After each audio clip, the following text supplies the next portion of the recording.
パからメールだ。よくわからない。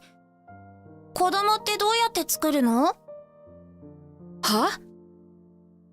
突然の娘の衝撃的な発言に、私は呆然とした。娘は首をかしげながら画面をこちらに向けてくる。何？これ。なんとそこには、君との子供を作りたいんだ。いつものホテルで待ってるよ。という過激なメッセージと部屋番号が。私たちに隠れて何をしているの？けなげに私を見つめる娘の表情に覚悟を決めた私は、必死に外出中の夫の部屋を詮索した。何これ？そこにあったあるものの中から信じられない証拠の数々が飛び出してきた。必死になって見漁っていると、ママ？という声で我に返った。この子がいるというのに、信じられない。許せない。次の瞬間、私は大急ぎで助っ人を呼び、勇気ある作戦に出たのだ。すべては娘を守るため、そして夫を地獄に落とすために。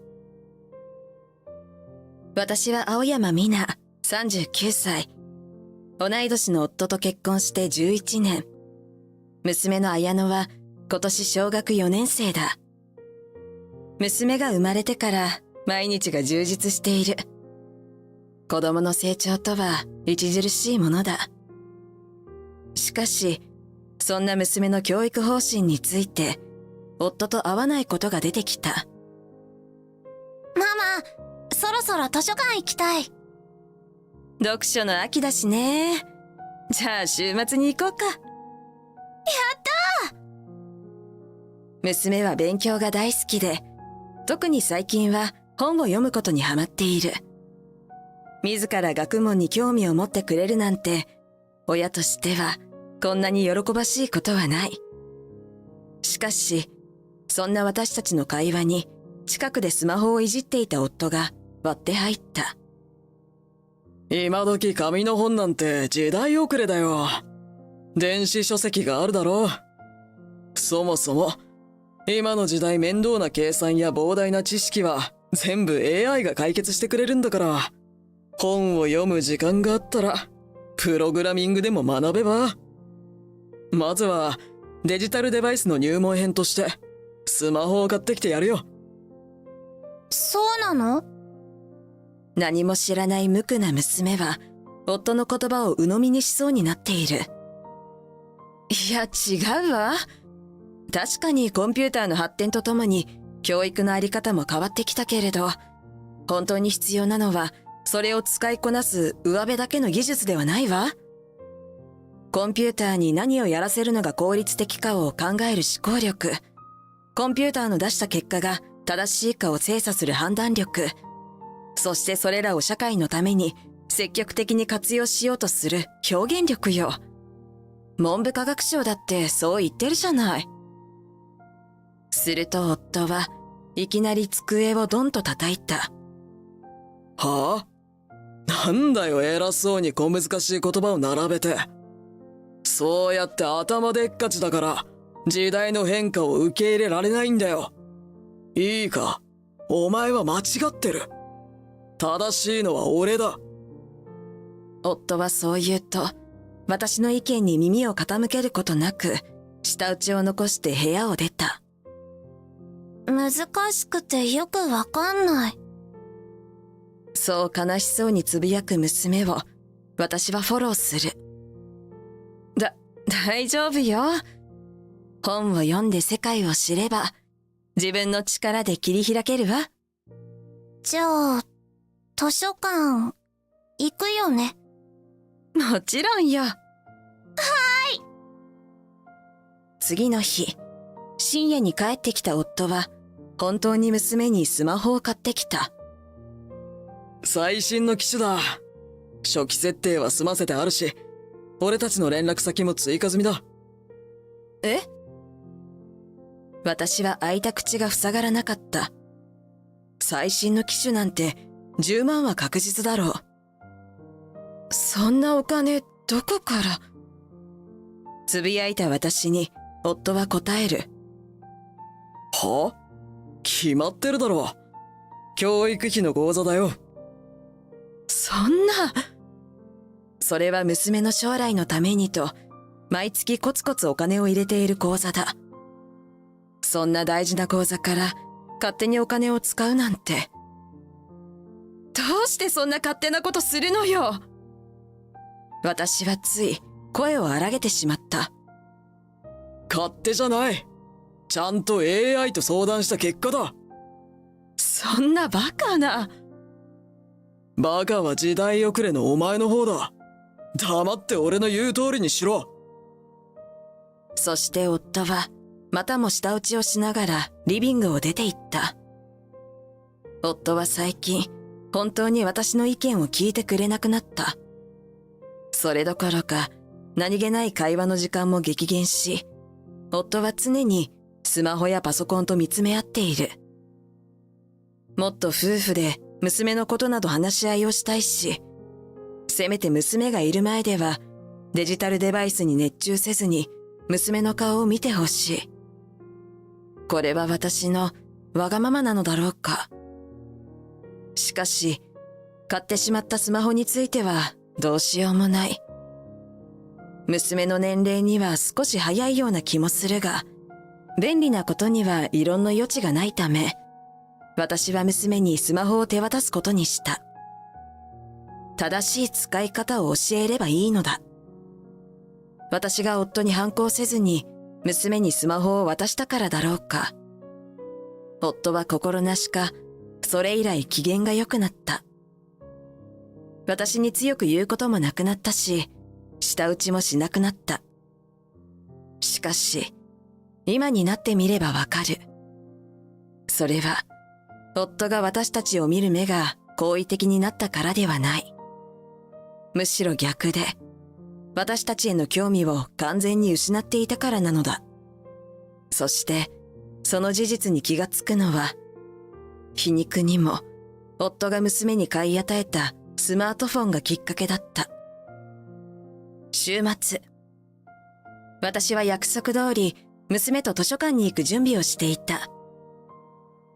あなたも行くの？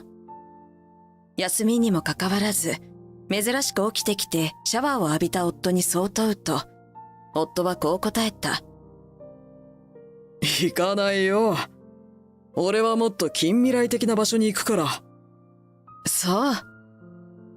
私は内心、また始まったと思った。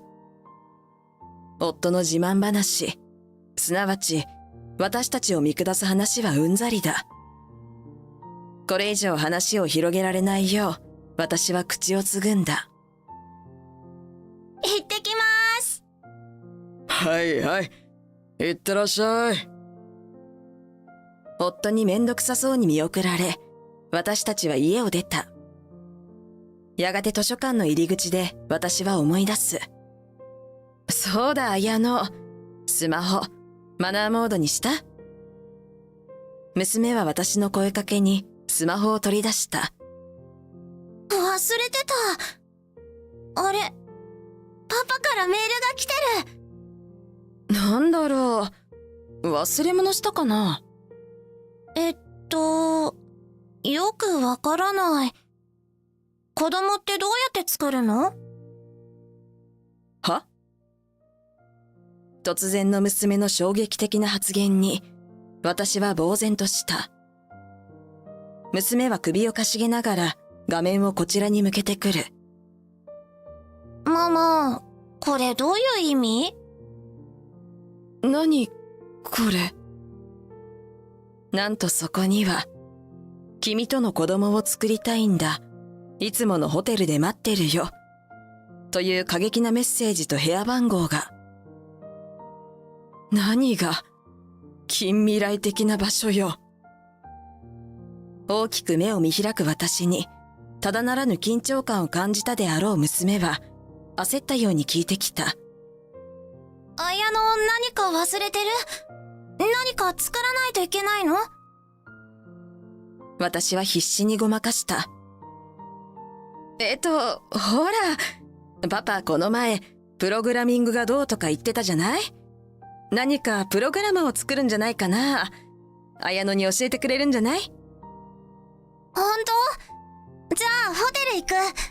いつものってどこだろう？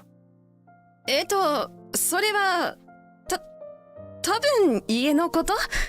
プログラムのコードでそう言うんじゃない？なるほど。我ながら苦しすぎる言い訳に、娘の頭にクエスチョンマークが並ぶ。とにかくほら、一度家に帰りましょう。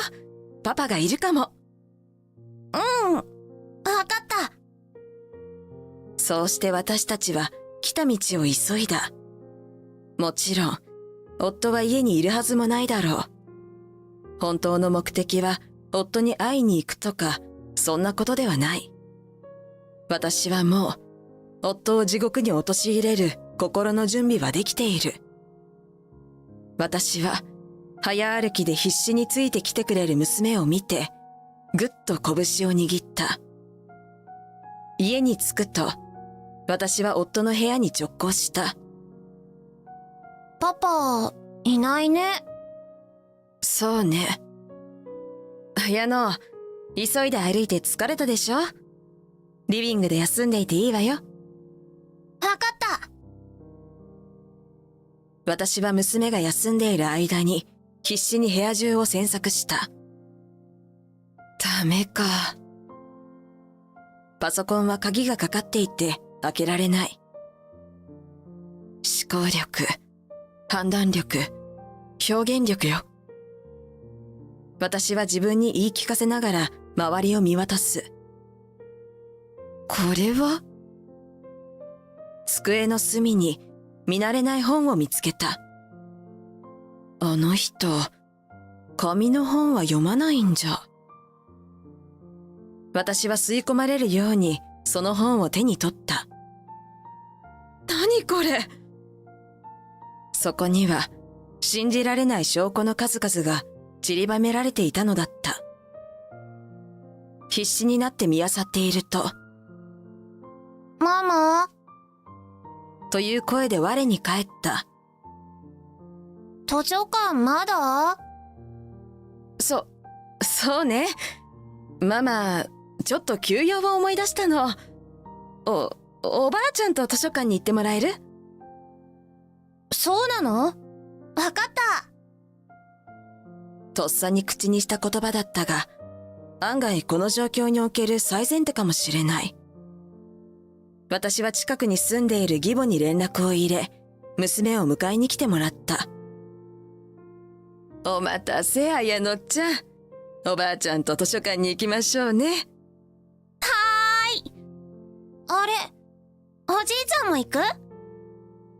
娘の言葉にドアの隙間から視覚を覗き込むと、そこには義父の姿が。いや、おじいちゃんはママと用事があってね。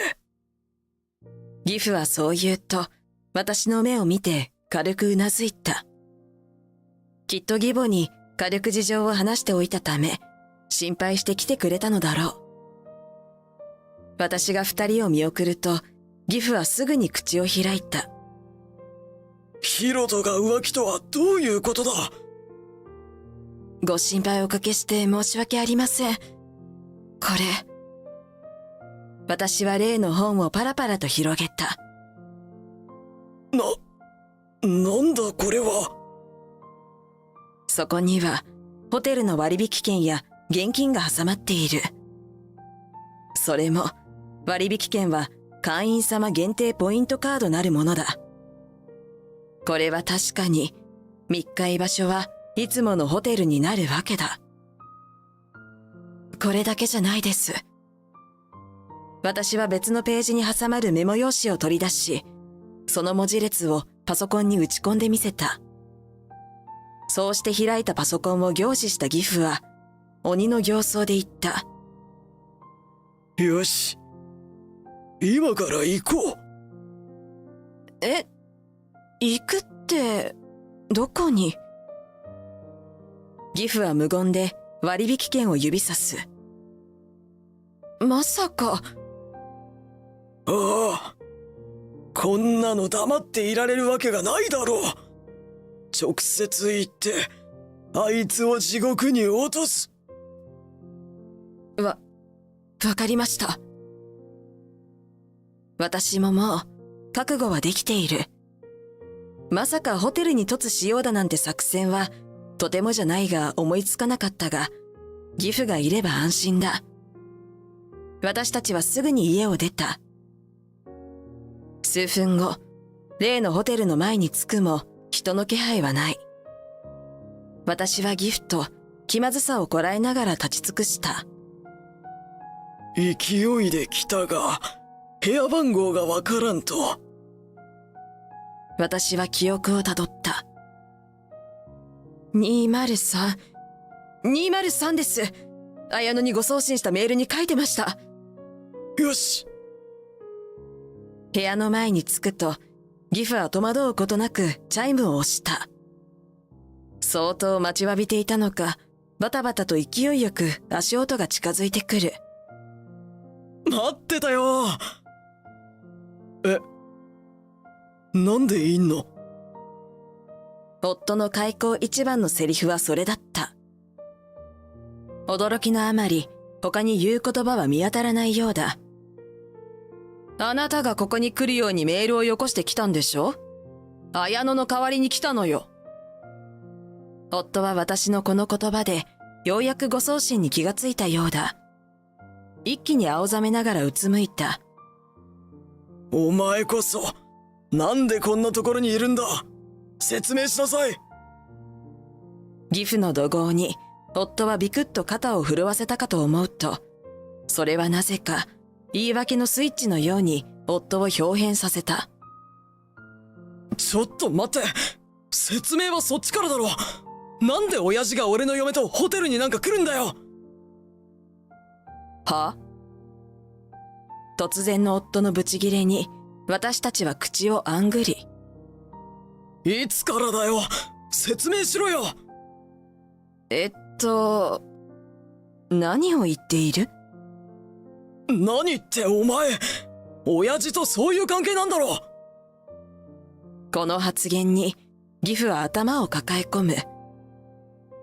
お前ってやつは。勢いをなくしたギフの代わりに私は言う。私たちはバカなことをしているあんたを地獄に落としに来たのよ。早く説明しなさいよ。すると、夫はまだ無駄なあがきを見せた。ほら、休みなのに早く起きちゃったから二度寝しようと思って。ほら、ここのベッド家のより広いからさ。はあ？ギフは顔を真っ赤にして激高している。私は一周回って面白くなり、吹き出してしまった。何？その言い訳のセンスは。じゃあこれは何？私は夫の部屋にあった本を投げつけた。夫がキャッチしそびれたその本は、ゴンと音を立てながら床に落ち、中から割引券とお金が顔を出す。これは。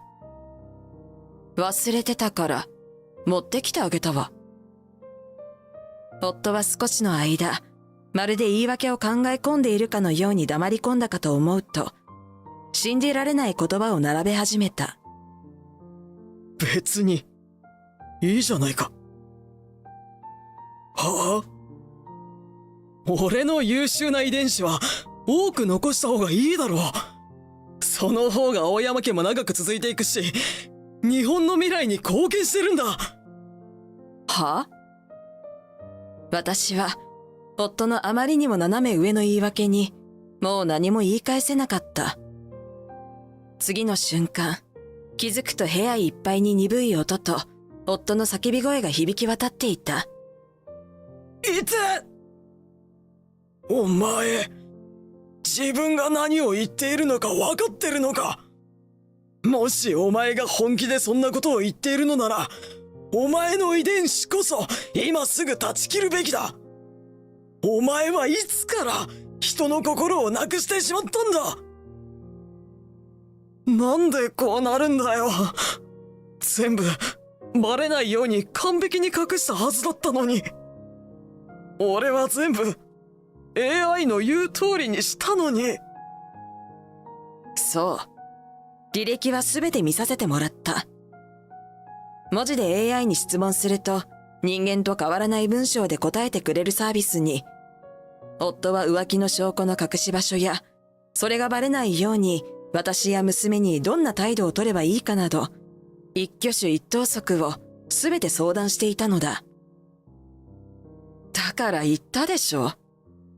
AI の言いなりになって自分で考える力を失ったらいけないって。人の心はないのに、人としての欲は残っているなんて。AI に支配された人間の慣れの果てね。まあ、あなたの場合、そもそも不倫をしようという発想が生まれる時点で、すでに人間として終わっているけどね。周りの人間から見放されて、孤独に死んでいくといいわ。すると夫は涙目になりながら懇願してきた。